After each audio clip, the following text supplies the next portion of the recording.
Si Rojun, ang gwapo nun. Putik. Okay, mga kababayan, pag-usapan naman natin ito, yung kay Senator Bato, dahil sa email ng ICC, mga kababayan, Bato, nanginginig na ang tuhod.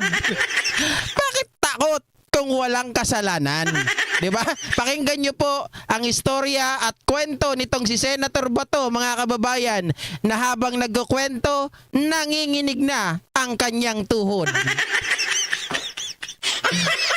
Pakinggan lang natin kasi SM na ito eh. Mayayari tayo dito. Ha?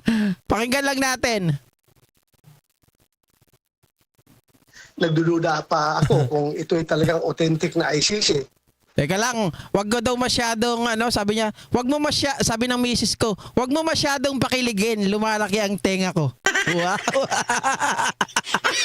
Sabi ni Lars. Next topic, Sir GP, nagsakit ni Buksit ko. Talaga kayo ha. Lahat ng likha ni God ay maganda dahil kawangis niya tayo. Basta ako pangit. 'Di ba? Tuloy. Baka mamaya may mga scammer lang ito no na sumasakay sa sitwasyon dahil unang-una yung mga papel nila ay walang klarong heading, walang klarong signatory. Basta technically hindi ko masabi talaga kung totoo itong ICC. Baka sumakay lang ito sa issue. At kung ito man ay sakaling talagang authentic ito, ay as I've said, my stand is not to cooperate with them because I do not recognize their jurisdiction in the first place. Nasa linya po ng ating komunikasyon. Oh, ito na mga kababayan ha. Intro lang pala yun. Kala ko umiiyak na kaagad si Bato eh. Bato, pagpatuloy mo ang pag-iyak mo. Ngayong umaga, si Senator Ronald Bato de la Rosa. Senator, O, ikaw lanlan ha. Lalaki ka ba lanlan o babae? Unique talaga ang sense of humor mo. Thank you. Sabi ni Gray Hong Kong Mix Vlog ha, for me man katawak keng ka Sir JP. Sa Facebook di ko mabasa yung mga comment nila. Diyos ko po, kailan kaya magkakaroon ng nito. Basta susunod, maayos na yan. Di ko talaga mabasa. Mga pangalan nyo lang nababasa ko eh. Nag-blurred kasi yung isang monitor ko. Sabi ni Penny Perez, may puncher hole kung authentic, di ba? Oo nga, no? Hindi niya naman lang nalaman kung ito ay may puncher hole o wala. Kung authentic. Ikaw ba to, ha? maayong buntag. Welcome po muli dito sa programang Pulso ng Bayan ng SMNI. Jade at Admar po ang inyong makakasama. Good morning sa inyong dalawa, Jade ug Admar, o sa atong mga tigpaminaw. Magandang umaga po sa ating lahat. Yes sir, at ito nga, nabalitaan namin na may email po kayong natanggap mula sa ICC. Kumpirmado na ito. Eto na, yung email mga kababayan. Email lang ang nagpaiyak kay Senator Bato. Yes, meron. Anong pong nalalaman ng email na po yan mula sa ICC, Senator? Gusto daw nilang mag-interview sa akin regarding sa war on drugs. Ano naman po ang inyong tugon sa email na yan, sa itong imbitasyon mula sa ICC? Hindi ko sinagot dahil kung mag-engage ako sa kanila, that would be tantamount to recognizing their jurisdiction over my person. So hindi ko sinagot yung kanilang email. Hindi sinagot yung email. Baka hindi ka rin marunong mag-email, ha? Baka magaya ka kay Sarah. Hindi ako marunong gumamit ng USB. Ha? Hindi rin ako marunong gumamit ng laptop. Bato, ha? Pag mo kaming tatatakot ka ba? Ha? Sabi ni Jundra, magusto akman taka pinagkatawam idol. Email pa lang yan, nayanig na. Pero Senator, ikaw ba, ano bang masasabi mo? Dahil mismo ang ating gobyerno, mismo si Pangulong Bongbong Marcos, may mga pahayag na noon na hindi na ito dapat pansinin itong ICC, hindi ho ba? Dahil wala na silang jurisdiction dito sa atin. Dalawa lang ang ibig sabihin niyan na Admar. Okay? Una, pwede. Hanggang speculation lang tayo, no? Dahil di ba talaga natin alam kung ano yung kanilang game plan nito, no? Dalawa. It's either kung talagang wala namang pagbabago, no? Sa kanyang deklarasyon noon pa. Kung gano'n man ang nangyayari, wala siyang control sa kanyang mga gabinete. Ay, kung ganun daw ang mangyayari, pag si Pangulong Bongbong Marcos daw ay hindi sumunod doon sa kanyang unang sinabi na hindi makikialam ang ating gobyerno, mga kababayan, ay wala daw siyang control sa tao. Parang sabi niya, "Oy, wala ka naman pala eh. Wala kang isang salita eh." Ang liwa-liwanag, wag kang tanga, Senator Bato. Unang-una, ang nagratipika ng pagsali natin sa ICC, si Pangulong Bongbong Marcos na noon ay senador. Kasama si Miriam Defensor Santiago. So paano mo masasabi na ihiwalay at hindi tayo makikipagtulungan despite the fact na tayo ay wala ng jurisdiction ang ICC dito. Pero unang-una, ang hindi mo pwedeng ialis sa adobo ay yung ating toyo, di ba? Na kung saan, mga kababayan, etong si Tebes pinapahuli, di ba? Pinahuli gamit ang Interpol. Tapos ngayon ayaw mo makipagtulungan, di ba? Mga kababayan, paano pag sila, ano yun, one way lang? Hindi tayo pwedeng o hindi sila pwedeng humingi ng tulong sa atin? Pangalawa, sa pakikipagtulungan, dalawang ibig sabihin yan. Mga kababayan, mga ka-GP, linawin natin. Hindi naman talaga tayo makikipagtulungan ng tayo po ay magbibigay sa kanila ng impormasyon. Sila lamang ay papapasukin natin dito. Wala tayong pakialam kung pumasok sila o hindi. Sila po ang nakakaalam nun. 'Di ba? Kung mag-iimbestiga sila, karapatan po nila 'yon. Hindi natin sila pwedeng, "Oy, diyan pa lang sa immigration, diyan sa paliparan, huwag kayong pumasok dito." Ano? Tanga lang? Iba yung kanyang policy direction na tinatahak.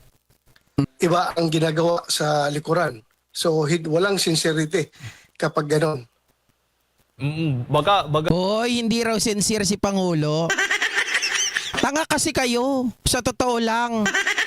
Kung nanahimik kayo, hindi na sana kayo ngayon pinakikialaman. 'Di ba? Masyado kayong matatabi lang dila. Pideya leaks pa kayo kung ano-ano. Oh. Sige pa, dumikit ka pa kay Digong. Kaya kayo dyan napapahamak. In short, Senator, bumalentong lahat po ng kanyang mga sinasabi.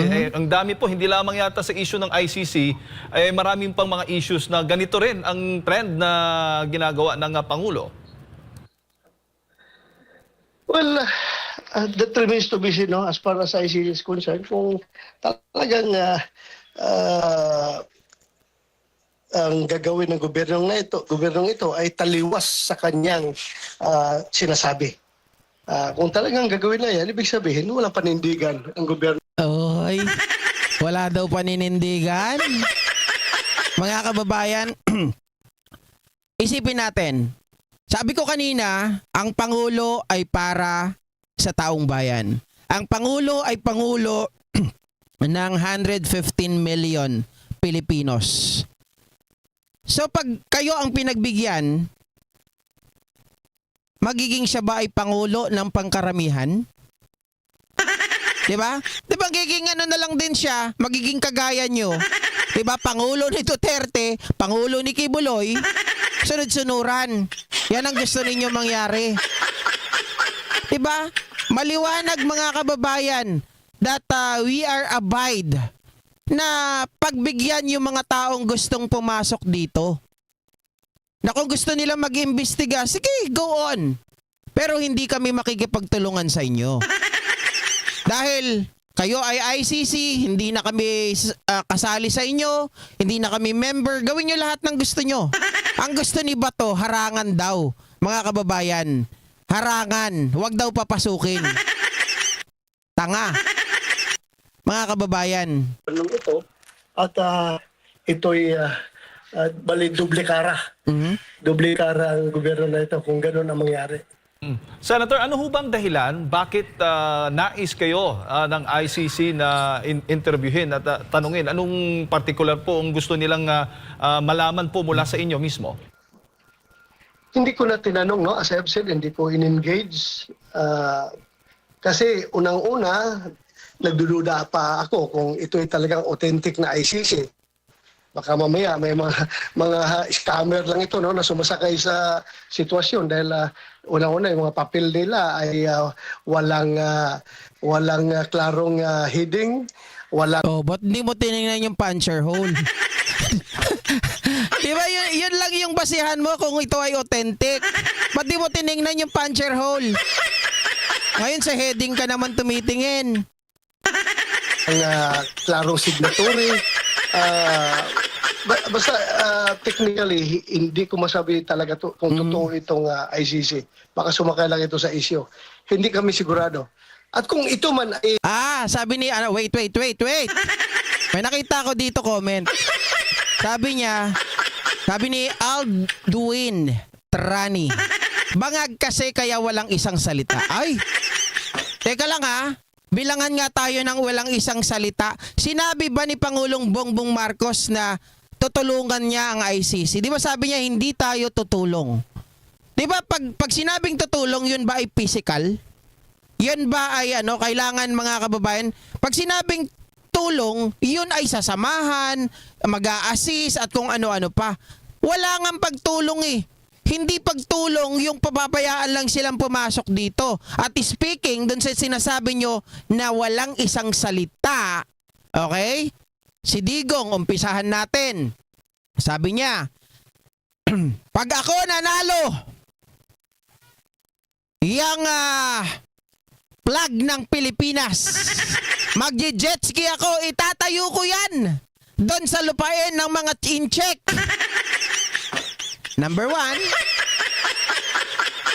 one. Number two. Sabi niya, bigyan niyo ako ng 6 months. Tatapusin ko ang droga sa Pilipinas. Natapos ang 6 na taon, walang nangyari. Ang sabi pa niya, mga kababayan, kay Pangulong Bongbong Marcos, adik yan, bangag yan. Nasa, drug list. Nung tinanong, ay hindi ko sinabi yan, ma'am. Kahit patayin niyo ako ng 1,000 beses, hindi ko po talaga sinabi yan. Nung sinabi niya na siya ay nagpipentanil pang-apat, nang siya ay nagmamariwana pang-apat. Sabi niya ganon, ako po ay nagmamariwana in order for me to stay awake. After an hour, ay hindi po totoo yan. So sino ang bangag? Marami pa, gusto mo dagdagan ko pa? O itong pinakamalala sa malala. Sabi niyang ganon, build project. Ang tutulong lang sa atin, China. Pinangakuan ng China. Dahil sa China, bibigyan tayo ng 100 na build project.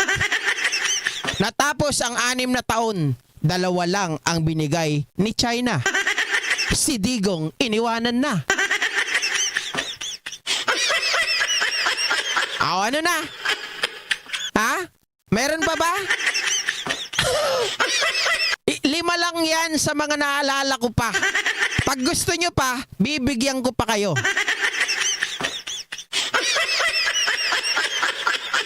Ganun lang ba yon? Irene Riba, shoutout. Edward Porlahe.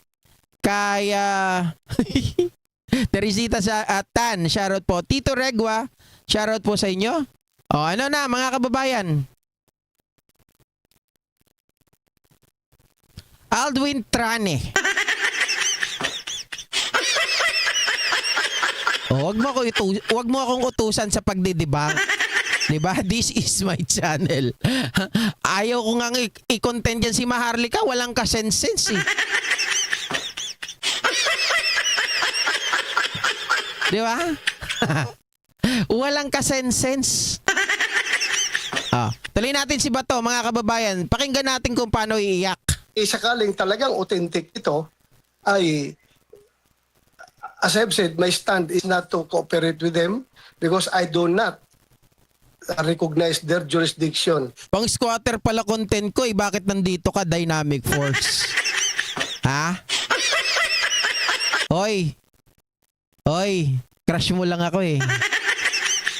Napupugian ka sa akin.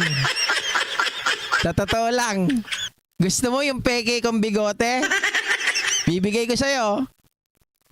In the first place. Pero bukod po dito sa email, kumpirmado din po na may narinig kayo o report na nakuha mula sa DOJ ba o ano bang ahensya ng gobyerno na may talagang nais talaga ng ICC na kayo mismo at ilan pa sa mga opisyal ng nagdaang administrasyon. Isama pala natin yung Pogo. Sabi niya sa Pogo, mga kababayan, itong Pogo! Sabi niya ganon, itong Pogo, yan ay legal. Diba sabi niya ganon? Anong sabi ni Bato, mga kababayan? Anong sabi ni Bato? Ito sabi ni Bato. Wait lang ha. Sino ba yung bashers dyan? Ito sabi ni Bato. Meron na bang sound yan? Mayroon sound? Sana may sound. 'Di ba? Ay sabi, sinungaling. Meron ba mayroong sound? Ulitin ko. Pero under my oath of office as president, yung pogo na yan, malinis yan. You are lying! Come again, sir? You are lying! Walang sound. Naririnig ko meron. Pero under my oath of office as president, yung pogo na yan, malinis yan. You are lying! Come again, sir? You are lying! Meron, 'di ba? May sound. Sinungaling daw si Digong. Tuloy natin si Bato. Gustong interviewin itong ICC. Wala akong prior information, no, except itong email lang na natanggap ko. At yung earlier na sinabi ni Solicitor General Minardo Guevara na indeed, sa tagal ng panahon, tinatago-tago nila, ayaw nila maging transparent to the Filipino people, tinatago nila yung paglapit ng ICC na mag-cooperate ang ating gobyerno sa kanila, hindi nila to kinlaro. Kailangan ba lahat sasabihin sa inyo? 'Di ba? Hindi kailangan sabihin sa inyo, hoy, hindi kayo Diyos. Hindi kayo ang presidente para lahat ng matatanggap na impormasyon sasabihin sa inyo. Hindi na si Digong ang nakaupo para sabihin sa inyo lahat, mga gunggong. Noong nangaknak na si Trillanes kung ano-ano pinapakita ng mga papel, ito'y kinumpirma ni Guevara na indeed, totoo nga, may lumapit sa kanila na ICC na gustong mag-conduct ng investigation. At Kita nyo si Minardo Guevara, dati nyong kakampiyan. Kakampi na ngayon ni PBBM. 'Di ba? ito yung namin ng mga Guevara. Nung inunahan na si Trillanes na nagpapakita na si Trillanes sa mga papel, ay namin ito ni Solicitor Guevara, no? So, yun lang ang mga informasyon na natanggap ko as of now. Meron ding mga pahayag, Senator, na baga hindi nila pakikilaman, mismong si Solgen. Pero hindi nila pipigilan. Parang ganun yung pahayag. Ano ho ba yung masasabi mo doon dito sa pahayag na ito?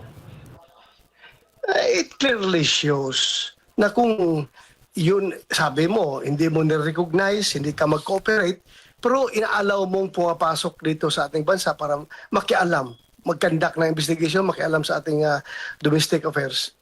Meaning to say, allowing them to enter and conduct their own investigation is tantamount to surrendering the jurisdiction to these people. Parang ganun eh. Nalilito na si Bato, mga kababayan. Legislator ka, hindi mo naiintindihan yung batas tungkol sa ICC. Diba? Ang liwanag, we are not going to cooperate but allow them to enter this country. Hindi pwedeng, hoy, member po tayo ng Interpol ha. Hindi lang ICC. So, dahil tayo ay member ng Interpol, we need to at least, mga kababayan, coordinate. 'Di ba? Hindi man na tayo tumulong sa pag-iimbestiga ng ICC, whatever their decision or whatever the outcome of their investigation, kailangan po natin 'yan. Kailangan po tayong kumbaga kailangan natin tanggapin dahil tayo ay member din ng Interpol. Bato, ba't ka natatakot? Bakit ka iyak ng iyak? 'Di ba? Kung wala kang kasalanan, bakit ka nagngangangak-ngak?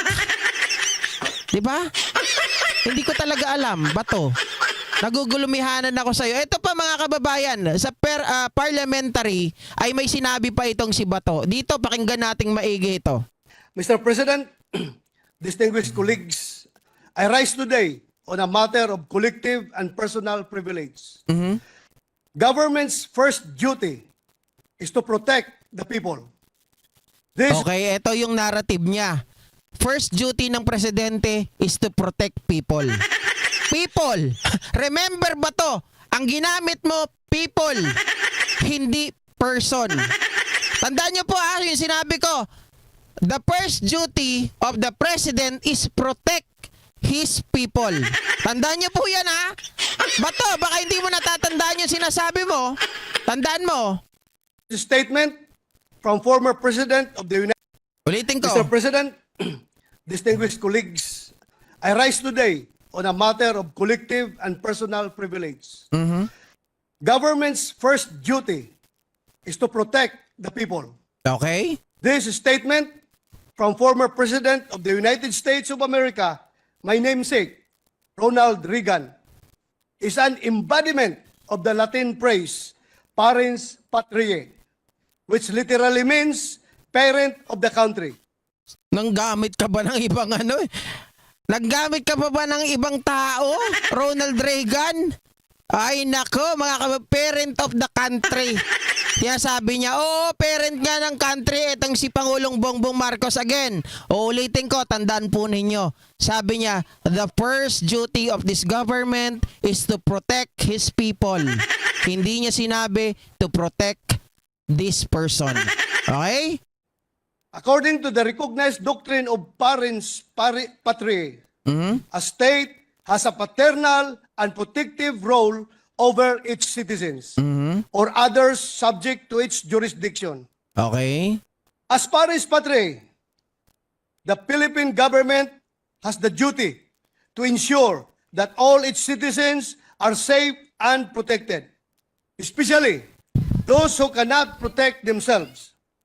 Ang ating pamahalaan ang itinuturing na magulang ng sambayanan at tungkulin nito na pangalagaan ang kapakanan at interes ng mga ito.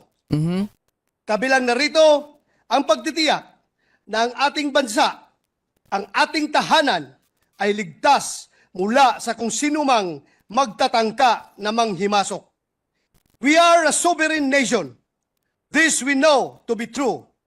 But for this sovereignty to be real and felt, we need more than just rhetoric. Ang kailangan natin ay parehong pisikal na proteksyon at pulisya. Yan ang inaasahan natin mula sa ating pamahalaan. Ngunit, hindi lamang sa literal na trespassing dapat maging mapagbantay. May tinatawag din na sphere of influence. Yung ibang mga lahi na may pagtingin na sila ang higit na nakaalam kung ano ang makabubuti para sa atin. Na sila ang may kapangyarihan na magdesisyon.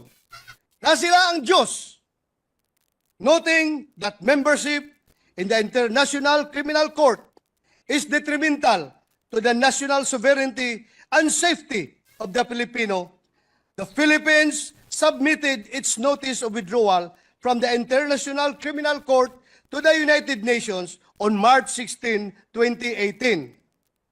The day after, the United Nations received the formal notification from the Philippine government, thereby making the withdrawal effective. Okay. Hindi ko na pahirapan pa yung sarili ko. Ipapaliwanag ko na ito, mga kababayan. Kumakatituloy yung singit ko sa yung bato. Alam mo ba to? Again, sinasabi niya kanina na ang gobyerno daw na ito, ang tungkulin, mga kababayan, ay pangalagaan, protektahan ang ating kanyang Filipino people. People ang ginamit. So mga kababayan, when you say people, it's plural. Di ba? It really, generally, sinasabi niya po rito, lahat ng mga Pilipino. Now, kung kayo lang ang masusunod, kayo ang poprotektahan para hindi kayo magalaw ng ICC, it's not the people, mga kababayan. Diba? Dapat ginawa nyo na lang, ginamit nyo na lang yung person. Kayo na lang. Diba? Hindi kayo ang sasabihin natin priority ng Pangulo dito. Ang Pangulo, ang priority ay ang sambayan ng Pilipino. Tama. Pinoprotektahan niya at pinangangalagaan ang sambayan ng Pilipino. Bato, ito ang tanong ko sa'yo. Ikaw ang nagsabi, pinoprotektahan, pinangangalagaan niya ang sambayan ng Pilipino. Paano? Kung kayo, ang ICC ay hindi pinagbigyan dito para makapasok sa Pilipinas. Do you think yung tanong mo na ang gobyerno dapat pinoprotektahan at pinangangalagaan ang sambayan ng Pilipino? Pag hindi ginawa ni Pangulong Bongbong Marcos na papasukin ang pag-iimbestiga ng ICC, do you think pasok sa tanong mo? Hindi, di ba? Dahil humihingi ng hustisya yung mga kababayan natin. Maliwanag yun, wag kang tanga. Sila ay humihingi ng hustisya sa mga nawala nilang pamilya sa buhay. Alam ko na isasagot po rito. Bakit hindi nyo dito sa Pilipinas isampa ang kaso? Iyan naman ang hiling ninyo eh. Isampa dito kasi kaya nyong paikutin ang batas. Mayaman kayo, kaya ninyong lusutan ang batas. Marami pa rin kayong galamay dito sa Pilipinas. Look at what happened exactly to Pastor Kibuloy. 'Di ba? Naraman natin, marami po taong nakapaligid sa kanya ang tumatanggap ng payola. Again, punta tayo sa ICC. Nung taon na tayo ay nag-withdraw, 2018. Ano ba ang dahilan kung bakit kayo ay nag-withdraw sa ICC? Sabi nyo, dahil ang soberanya natin ay natatapakan, napapakialaman ng ibang bansa, ng ibang organisasyon. Hindi yun ang tunay na dahilan. Kasi nung tayo, mga kababayan, ay sumama, naging member ng ICC, isa lang ang alam natin na dahilan kung bakit gusto natin ng ICC. Dahil yan ay magagamit natin in case na may tyrant leader na hindi na natin kayang pabagsakin o maihablaman lang sa korte. 'Di ba? Kayo, ang ginawa ninyo dahil nagpapaka-tyrant na kayo nung panahon ni Digong. Patay dito, patay doon at kung ano-ano pa. Maliwanag yan para hindi kayo mapakialaman ng International Court. Kayo ay nag-withdraw. Ang sabi nyo lang, dahil tayo ay may sariling soberanya. Yun lang ang sinasabi ninyo. Pero ang totoo, alam namin, mulat na ang aming mga mata dahil ayaw niyong mapakialaman sa mga ginagawa ninyong katarantaduhan.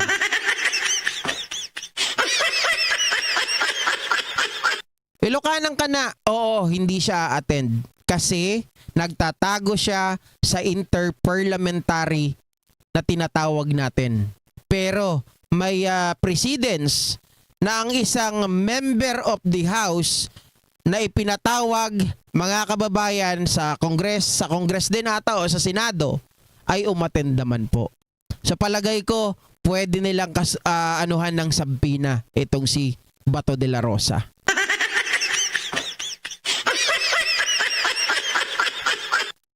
So dito, sabit-sabit ang mga sinasabi ni Bato de la Rosa. Diba? Sabit-sabit. Tungkol sa ICC. Tantamount daw na itong si Pangulong Bongbong Marcos ay balibalentong. Hindi pwedeng kalabanin ni Pangulong Bongbong Marcos ang sarili niya. He is the one who ratify na masali tayo sa ICC. And the reason why, because this is very important and very helpful in case of there is a tyrant leader like Duterte who cannot, diba? Who cannot touch by everyone, by someone, by everyone. Mali na. Mali na tuloy ako. By someone or kahit nino man. Totoo naman eh. Walang nakapag-file sa kanila ng kaso at yung mga kaibigan nila, especially in a special mention, si Kibuloy, hanggang ngayon, hirap pa rin tayo.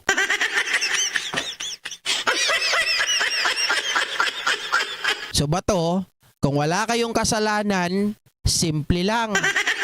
Huwag nyo nang gamitin ang soberanya. Ay sabi dito mga kababayan, you are always stand for soberanya ng bansa para gamitin ninyo sa karumal-dumal na krimen.